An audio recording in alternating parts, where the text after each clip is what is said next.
Today on our 2018 Jeep JL Wrangler Unlimited, we're going to be taking a look at and showing you how to install the Aries ActionTrac Motorized running boards with custom installation kit and LED lights, part number AA3036571. So here's what our steps are going to look like once we have them fully installed. They're going to have that nice rugged sleek design complementing our Jeeps like most rock sliders do, but as you can see that can be a little bit of a high step for some people. So when we open our door, we're going to automatically have another step deploy out the bottom, making it much easier getting in and out. And then whenever we close the door, the step's going to automatically retract.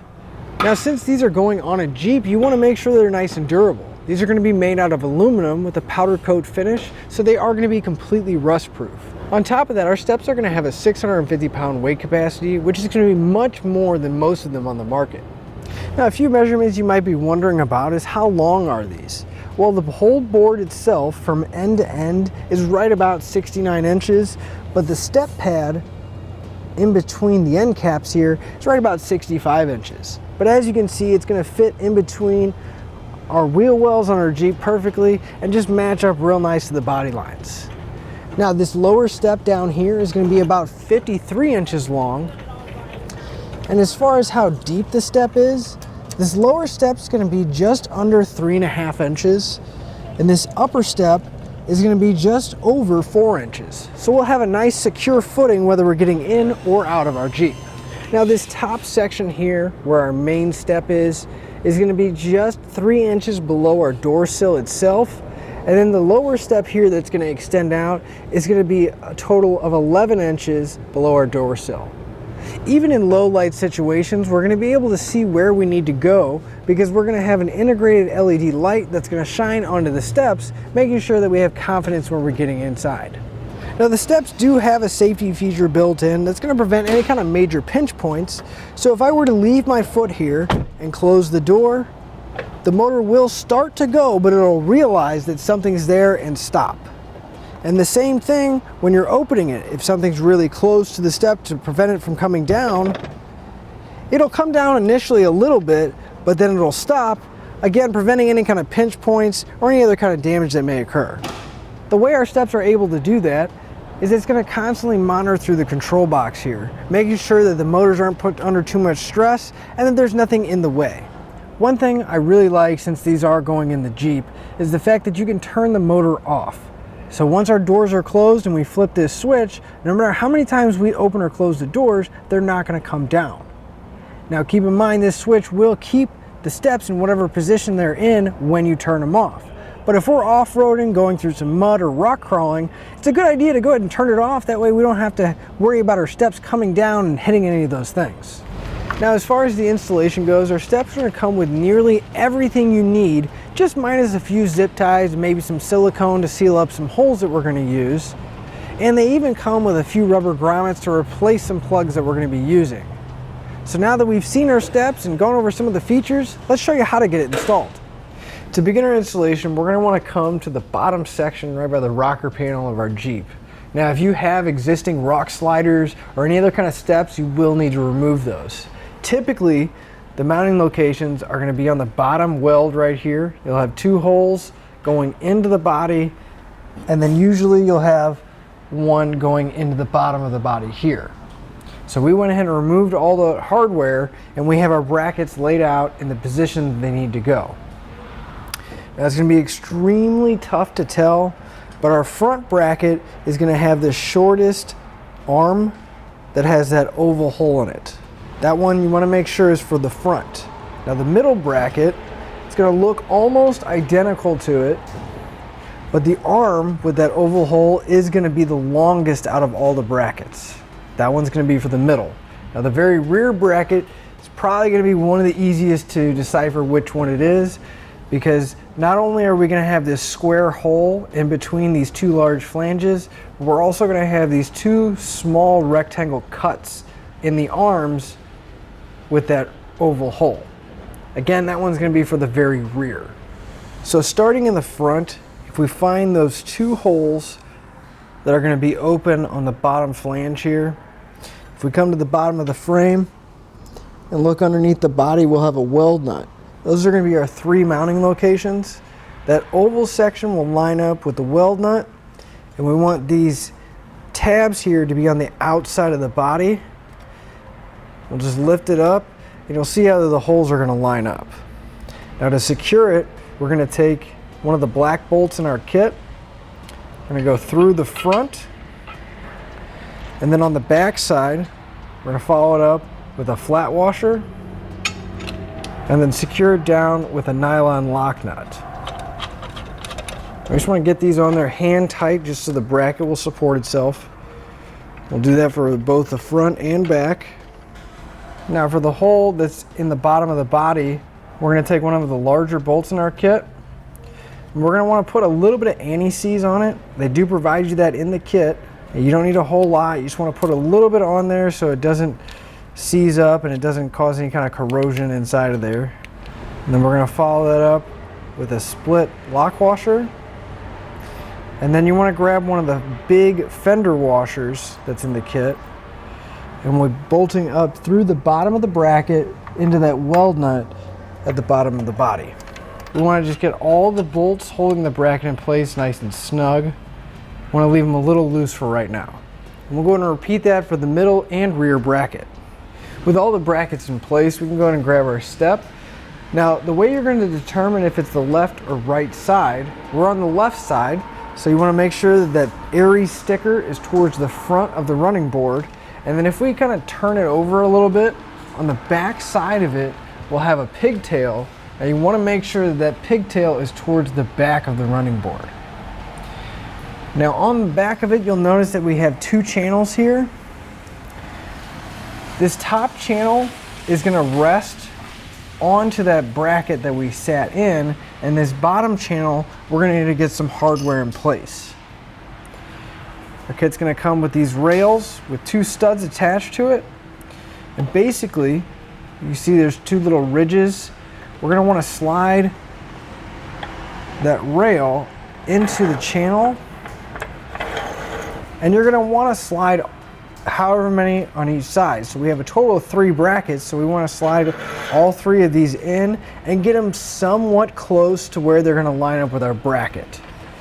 Because once we lift it up, these studs are going to come down and go into the bracket like that. So we want to get them pretty close. So we'll go ahead and put the other 2 rails inside of our step.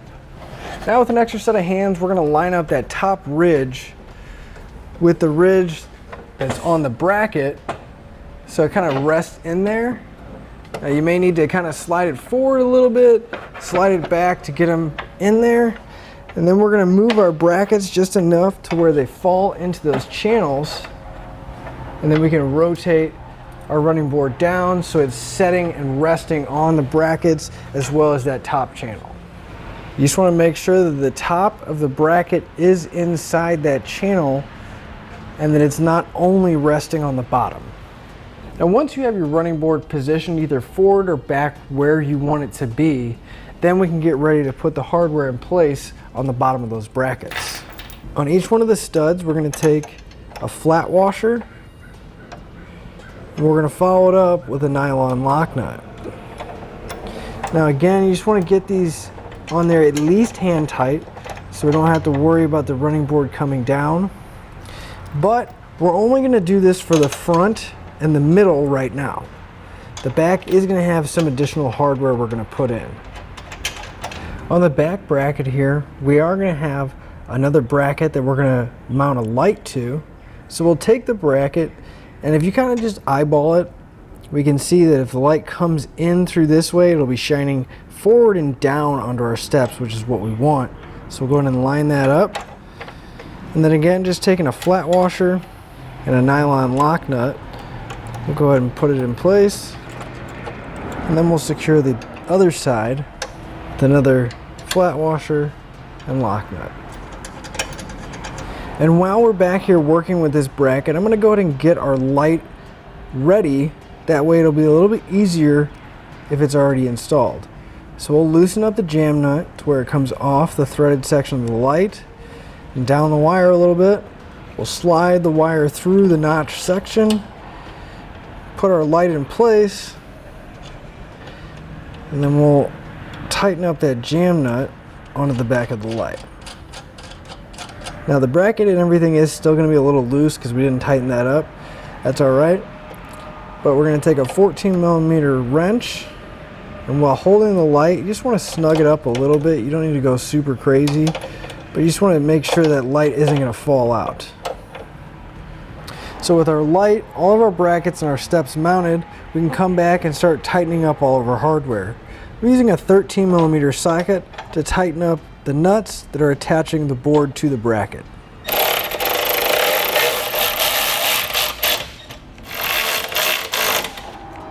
And for our hardware attaching the brackets to the body, I'm going to be using a 7/16 socket and wrench.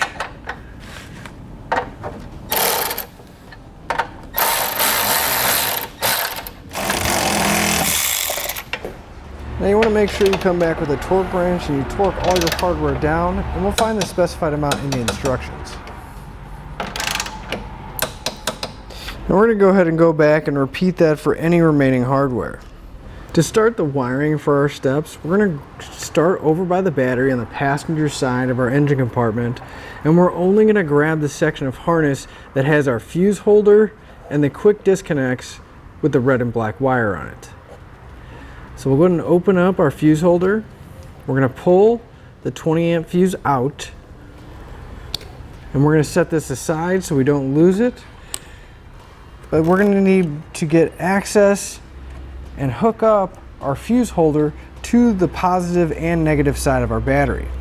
So if we come to the positive side of our battery, we can see that the ring terminal is going to be rather small and it's not going to fit over the two posts here, so we'll go to the post at the very back. Using a 10mm socket, we'll remove the nut on top.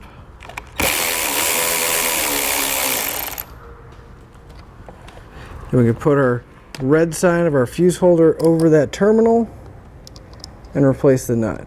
Now again, you want to make sure you have that fuse pulled out so it won't cause any shorts by the wires touching. Then we'll route our black wire towards the negative side. And over here, again using that 10mm, we can remove the nut on the end here. And we'll slide the black ring terminal over that post and replace the nut. The other end with our quick disconnects, we're going to need to route over towards the driver's side at the very far corner where the firewall is. So let's go ahead and run it along the outside back corner, this back edge here. I'm just zip tied along the way, but again, we just want to get this to the very corner where our fender meets our firewall on the driver's side.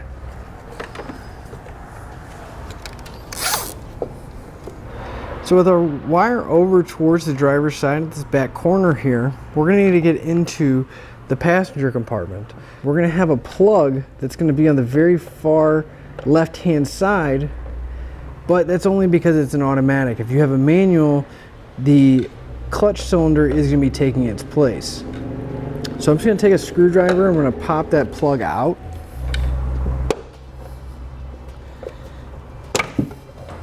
And then I'm going to take the end of my wire and I'm going to tuck it inside. Now you do want to hold on to that plug, because once we get everything routed, we can always come back and put a slit in it so that our wires can be in the center, and then patch up with some silicone. With that section of our wire into the passenger compartment, most likely it'll be up by the pedals, but we're going to leave that there now, and we're going to need to prep the rest of our Jeep. To help conceal the wires a little bit better, we're going to remove these panels down here at the bottom of the threshold. Just kind of pull up and they should start popping out. We're just going to work our way towards the front. You may need to remove your floor mats or anything else that might be in the way, but we're going to take out the front and rear threshold panels on both sides. Whenever you're removing or loosening those panels, you may not be able to get them out all the way, and that's okay because it's not completely necessary to take them out. Really, we just need room so we can help conceal the wires behind the panel. So if you can at least get them loose to where you can get your hand back there, tuck some wires, and potentially pull up the carpet. That's all we need. So starting at the passenger rear, we're going to take our 18-pin plug, the very large plug with a ton of wires going into it, and that's going to be our starting point underneath our passenger rear seat. Now there is quite a bit of wire here that we're going to be working with, so we're going to kind of separate each side from each other. So we're going to separate them, and if we look, it kind of wires off like this at the connector. And obviously, since we're starting on the passenger side, the shorter end of the wire is going to be the passenger side wires. Should have one connector with a black and red wire, another one that's going to have a pink and brown wire, a gray and green wire, and a white and blue wire. So we're going to take the end of our wire and we're going to go underneath the carpet here, and the gray and green is going to need to go towards the front passenger door. The blue and white is going to stay towards the back passenger door, and these two wires are going to need to go outside. So we'll show you how we're going to get these wires out. So if we lift up the carpet right by the edge of the passenger side here, we move our panel out of the way, we're going to have this plug right in the middle of the floor towards the back. We're going to want to pull that plug out, so you can take a flathead screwdriver, trim panel tool, whatever you have available, and we're going to pop that out, and that'll give us access to underneath the vehicle rather easy. We'll take the red and black wire connector as well as the brown and pink wire connector, and we're going to go underneath and through that grommet. Just want to be careful. It is going to be somewhat of a tight fit to get that through, but we'll push our connectors through and make sure we can reach out the bottom. Now with both of our plugs down at the bottom, since we have that hole in the floor, we are provided with a rubber grommet. So we're just going to slide the grommet over one of the connectors to start with. Now it is going to be a pretty tight fit, but we'll slide the grommet over, going all the way up the connector until it's on the wire. And then we'll slide our other connector through. That way we can push it up and it'll help seal up that hole from the plug that we pulled out originally. And once you get the grommet through, it may be easier to push it all the way up and then seat it in the hole from the top. We can reach underneath and grab our wires, and the black and red wire, the male connector, is going to plug into the female connector. Just make sure it locks in. And then our brown and pink wire is going to plug into the other connector. Again, just make sure it locks into place. Now for now, we're just going to go ahead and leave these wires loose down here. So now we should have two more connectors on the passenger side over here. The white and blue wire is going to go to the rear door, and the green and gray wire is going to go to the front door. So with our blue and white wire, we're just going to kind of follow it underneath the carpet here. And just kind of pull the carpet away, and we don't need to get it in a permanent spot just yet, but we just want to route it up towards the door jamb to where it's going to be close to that latch. Just keep that in mind. If you do go to close your door, you don't want to crush this, but we're just going to have it real close to where the carpet meets the door opening here, and we'll route our gray and green wire up to the front and do the same thing. Just go underneath those panels that we pulled up and have it extremely close to where the latch is. The rest of our harness is going to hook up very similarly, so we're going to go ahead and route all the rest of our wire underneath the rear carpet here over to the driver's side, and we're going to have the same style connectors, two that are going to go outside and then two that are going to get extremely close to that door jamb. So follow the color code in your instructions and it'll tell you which wire and which connector is going to go to which door. Now on the driver's side, we're going to have a couple different colored wires. The orange and purple wire is going to go to the rear door. And again, we just followed those wires down, found the same plug in the same spot just on this side, dropped them down, put our grommet in, and made our connections. Now again, we just left all the wires loose down there for now so we could finish routing everything. Routed the other connector like this towards the front, and that wire is going to be a yellow and orange connector. that we ran underneath the pillar here. And then you should have that 4-wire with the spade terminals and that connector, as well as the quick disconnect connectors with the red and black wires coming off of it. We ran those 2 ends up underneath this panel towards the firewall, and we ran our switch underneath the dash. This end's going to meet up with a switch, and the bullet style connectors are going to meet up with the one that we ran in from the battery. All of our wires loosely routed in place. We're going to take one of our sensors, and it's going to match up with the connector that's close to the door jamb. So we'll go ahead and plug it in. Again, making sure it locks in place. And the sensor is going to sit right below the door latch mechanism. So before we put it in place fully, we want to take the included alcohol wipe. We're going to wipe off the sensor and the door jamb. Make sure it's nice and clean. Once it's nice and dry, we're going to take 2 of these little square sticky pads. It's going to be double-sided foam tape. So we'll take 2 of them. We're going to put them on the back of our sensor. Then we can remove the backing off the other side. And we're going to stick it directly to the door on the door jamb, just underneath that latch. Just want to make sure it sticks into place and press firmly. Then we can take all the excess wire. I'm just going to pull the carpet back a little bit, and we can tuck it in. That way there won't be that much exposed after we tuck everything back in place. And it's going to be the same process for all 4 doors. So we'll go ahead and repeat that for the other remaining 3. Now on the door side of the jamb, we're going to have a magnet that's going to activate that sensor. So again, we'll take an alcohol wipe, we'll wipe off the magnet, we're going to wipe off the section that we're going to be attaching it to. Just want to make sure that it lines up with that sensor that's mounted on the door. Now the easiest way to kind of tell is you can either measure from the center of the actual latch itself down to where it is, or just kind of come close so we know that the latch is going to go straight in the middle. So just a little bit below the latch is where our magnet should go, and our sensor is in the middle of the latch, so right about this area is where we should put it. So again, just take that double-sided foam tape, except these ones are going to be a little bit bigger for the magnets. We'll put it on the back side. Make sure it sticks well. We can remove the backing and stick it to the door. Make sure that's not going to come off. Then we can always double check by closing the door. And if we look real close, we can see that our magnet's going to line up with our sensor. Now that we have this one on, we're going to go ahead and repeat that for the other 3 doors. Now we're going to find a spot to mount our switch here. So we're going to mount ours somewhere up here on the dash. So we're going to remove this panel that's below our steering wheel. So you can just take a trim panel tool, preferably a plastic one so we don't do any damage. We're going to come to the corner.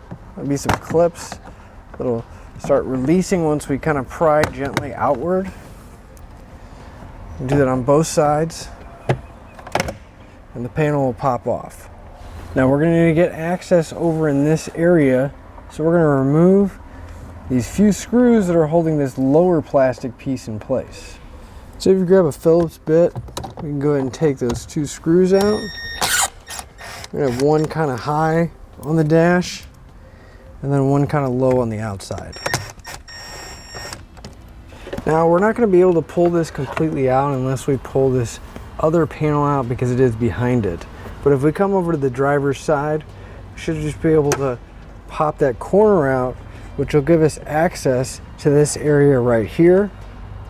And you just want to reach in there and make sure that there's no wiring or any kind of lines or anything that are going to be interfering with us mounting our switch. So with nothing back there, I'm going to take a small drill bit. I'm going to drill a pilot hole into the dash. Now we're going to need to enlarge that to a full 3/4 of an inch. So I'm going to come back with a step bit that I have marked at 3/4 and drill it out just big enough.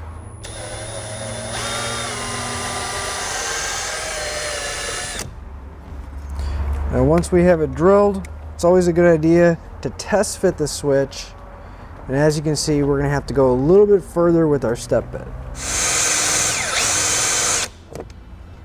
And it looks to be about the right size, and we just come back and clean up that excess plastic that's on the inside.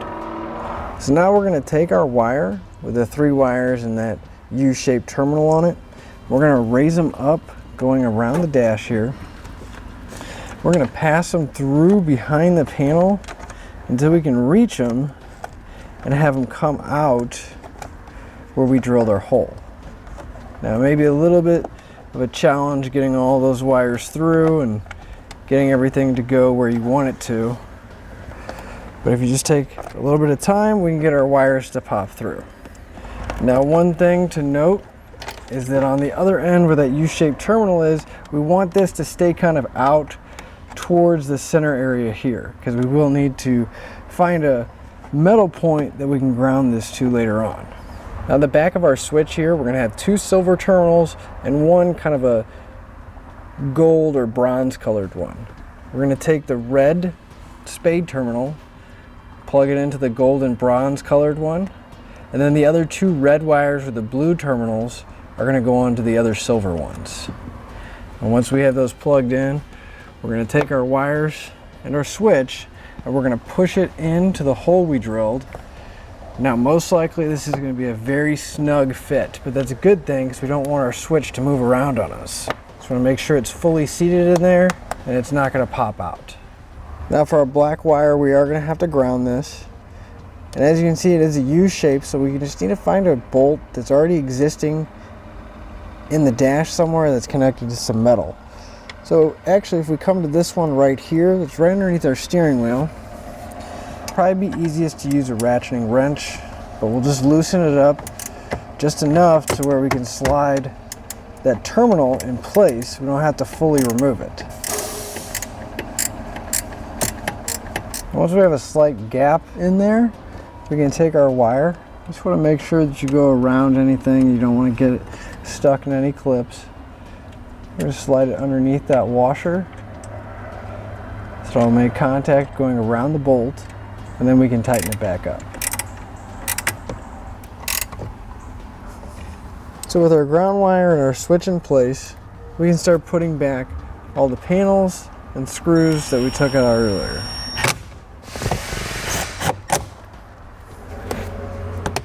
Just want to lift this up, line up the push pins, and it'll snap back into place. So now we can take the wire coming from the engine bay and we're going to plug it into the wire that we ran up front. So we'll connect the red to red and the black to black. And then we can just take the excess wire and we can tuck it behind this panel here so it's not in the way of our pedals. With everything connected, we're going to start working on putting all the panels back in place. Make sure that we push the carpet back in and line up all the panels before we get them in all the way.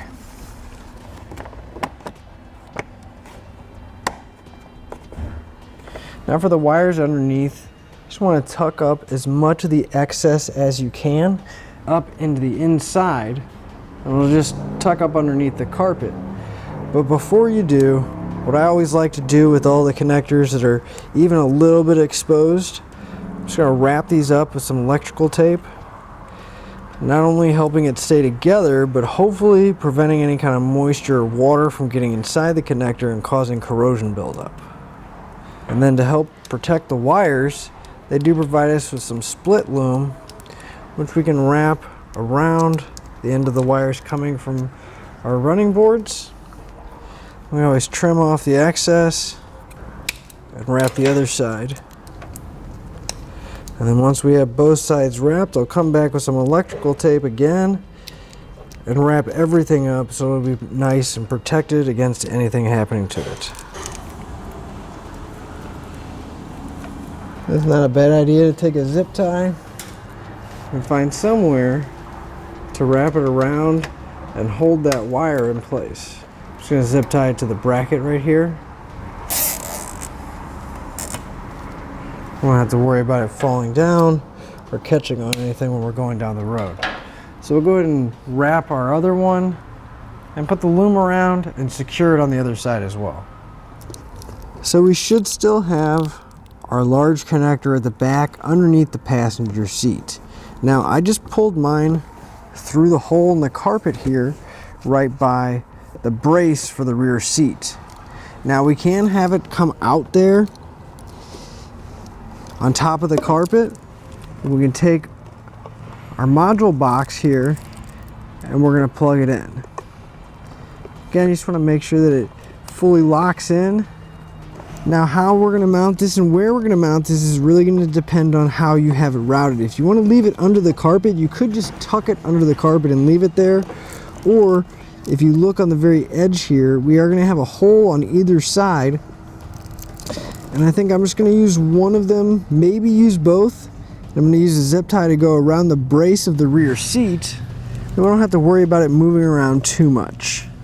You could also take some self-tapping screws and go directly into the floorboard, but if you don't want to drill any more holes than need be, you just take a zip tie, go around the brace of the seat, and go through the box, and it'll keep it from moving around too much. Be nice and secure against the brace. And we always bring another one through the other side and loosely go around the front brace. Now we can move back under the hood and put the fuse in.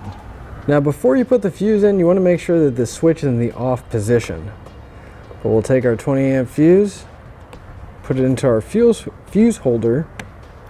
For that plastic plug that was in the firewall, I just cut a slit in it so we can pass our wire through. And then I drilled a hole through the center so it can sit there when we put it back in place. So we can just pass our wire through that cut until it reaches the center. Then we can push our plastic plug back in place.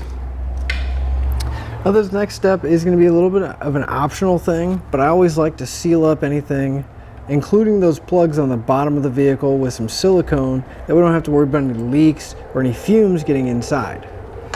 We'll just put a little bit around the hole itself, help seal it up, and also make sure the wire doesn't get moved around too much. That'll finish up your look at the Aries ActionTrac Motorized running boards with custom installation kit and LED lights. Part number AA3036571 on our 2018 Jeep JL Wrangler Unlimited.